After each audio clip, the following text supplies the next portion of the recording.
आगामी सण उत्सवाच्या पार्श्वभूमीवर माहूर पोलिसांनी कायदा व सुव्यवस्था राखण्यासाठी तयारी सुरू केली आहे.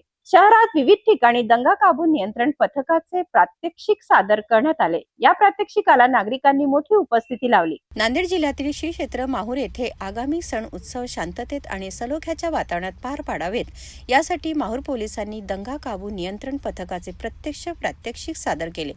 विशेष पोलीस महानिरीक्षक शहाजी उमाप आणि जिल्हा पोलीस अधीक्षक डॉक्टर नीलाम रोहन यांच्या मार्गदर्शनाखाली उपविभागीय पोलीस अधिकारी किरण कुमार भोंडवे आणि पोलीस निरीक्षक देवीदास चोपडे यांच्या नेतृत्वाखाली शहरातील विविध चौकांमध्ये हे प्रात्यक्षिक आयोजित करण्यात आले.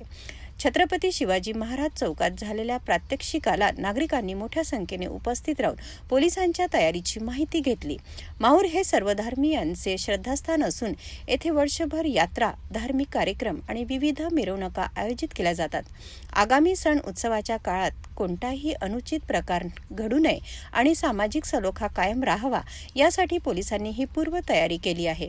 यावेळी पोलीस निरीक्षक देवीदास चोपडे यांनी नागरिक, जयंती उत्सव मंडळे आणि मिरवणूक आयोजकांना कायद्याने पालन करण्याचे तसेच शांतता आणि सौहार्द राखण्यासाठी पोलिसांना सहकार्य करण्याचे आवाहन केले. सण उत्सवाच्या पार्श्वभूमीवर पोलिसांनी केलेल्या तयारीमुळे नागरिकांमध्ये सुरक्षिततेची भावना निर्माण झाली आहे. कायदा व सुव्यवस्था राखण्यासाठी प्रशासन सज्ज असल्याचा संदेश या प्रात्यक्षिकातून देण्यात आला. पाहत रहा सिटी न्यूज.